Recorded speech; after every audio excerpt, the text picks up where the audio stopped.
سلام به همه دوستان عزیز، امیدوارم هر جا هستین حالتون خوب باشه، سلامت و پیروز باشین، پرسود باشین.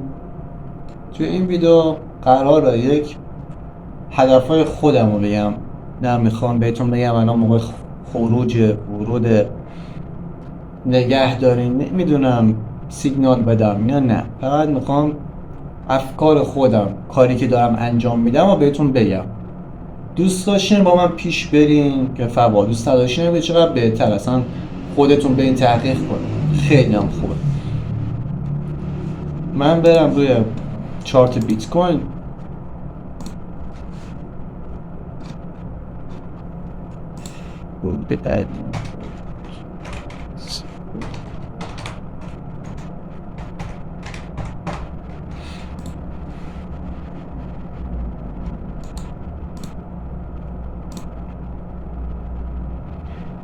انقدر این بازارهای ارزهای دیجیتال الان فاندامنتالی شده دیگه آدم میترسه بخواد فیوچرز باز کنه.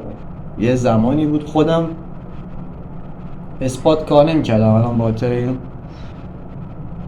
قدرت هایی که اومده سوء استفاده میکنن، چیزی که حتی خود اونوریا دارن میگن ترامپ داره از مسئولیتش سوء استفاده میکنن از ارزهای دیجیتال.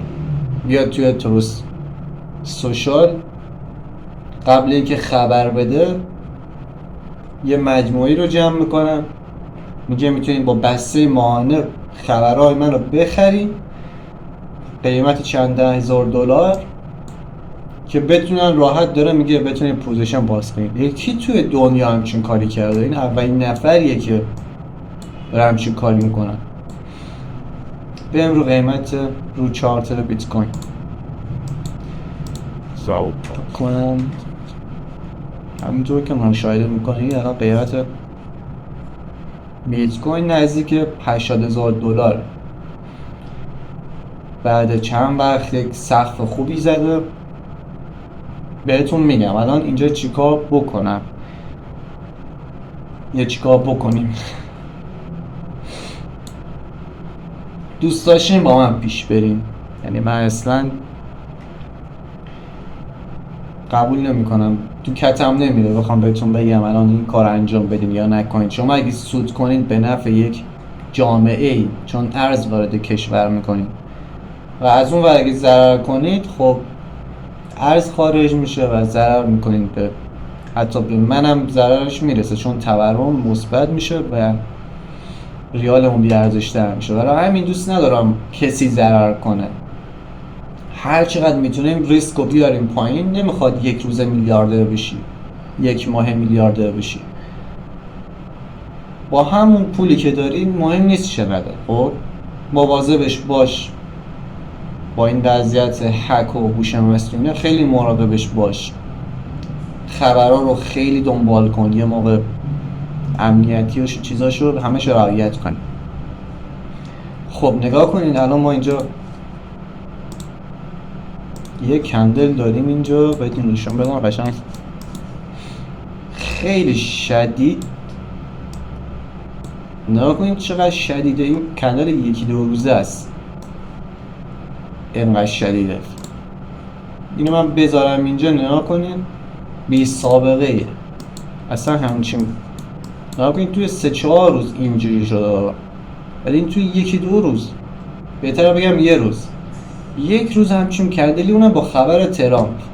خب معلومه قیمت وقتی که دستکاری بشه، دستوری بشه، همین اتفاق میفته. اینجا نگاه نکنین شما به خاطر جنگ بوده،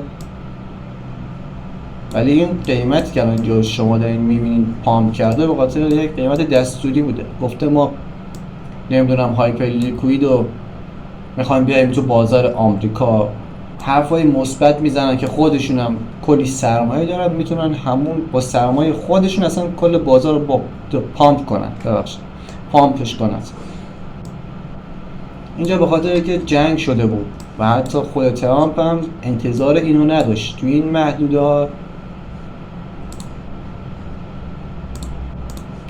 توی این محدوده تقریبا اینجاها بود دیگه. ترامپ داشت فقط وعده میداد من کریپتو رو فلان خواهم کرد و چیکار و فلان بیسار، که دیگه اینجا شد درگیری به وجود اومد، کسی هم خبر نداشت، حتی خود ترامپ هم خبر نداشت از آینده چی قراره بشه. کل بازار ریخت. یعنی اون چیزی که فکر میکردن نشد. حالا ما آدمایی که از هیچ جا خبر نداریم بخوایم با خبر باشیم، الان مطمئن باشیم آره بازار پامپ میکنه. امیدوارم شما این کف خریده بوده باشین، الان هم تو سود باشین. کاری که خودم کردم، اینجا خریدم، اینجا رو موقع فروشه دیگه نگه نمیدارم. من سودم رو کردم، فقط رو بیت کوین معامله میکنم، اثبات میخرم. سود مرکب اینم بهتون بگم، کلکولیتر بگیرم.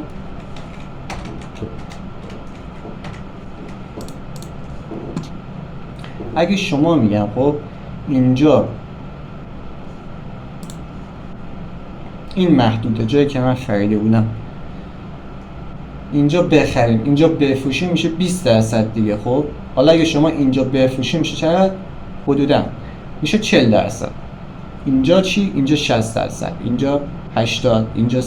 خب حالا ما میگیم قیمت بیت کوین در آینده میرسه به این مثلا 100% سودی که شما میخواین، حالا فرقی نمیکنه میخوایم بگیریم. خب اینجا میزنم آقا مثلا 100 میلیون داریم به اضافه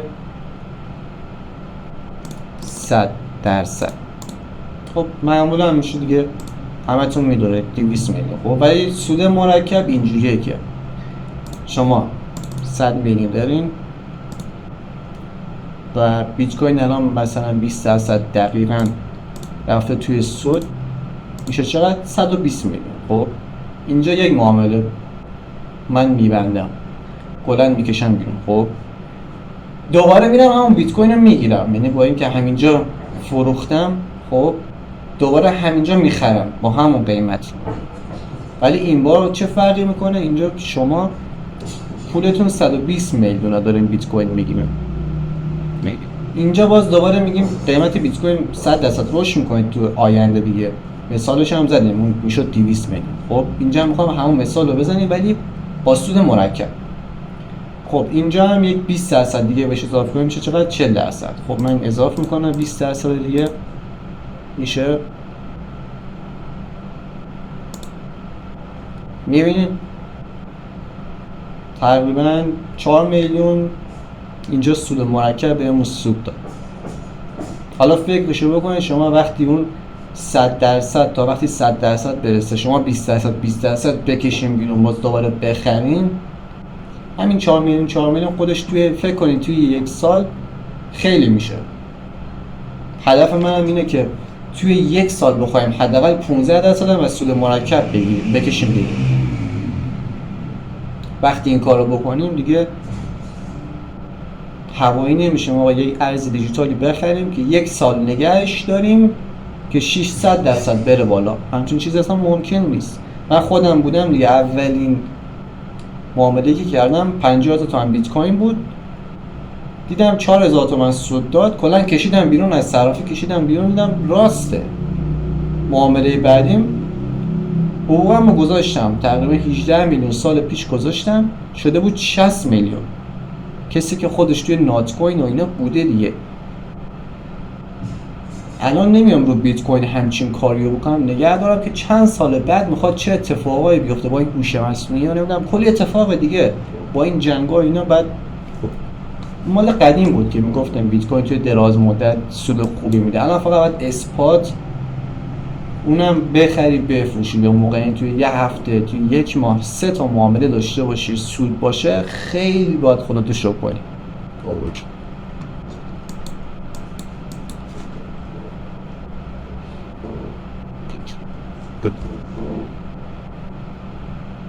همین دیگه. دوست داشتین با من پیش بریم این کارا بکنین، دوست ندارین که خیلی الان دارن توی سیگنال دادن استادن، ماهرن، امیدوارم اونا هم کارشون اوکی باشه دیگه. ولی من دیگه حقیقتا ترس دارم، شما رو نمیدونم اگه واقعا پولدارین فیوچرز کارس. امیدوارم روزهای دیگه تونم پر سود باشه. من از این بیشتر دیگه کشش نمیدم دیگه. خدا نگهدار.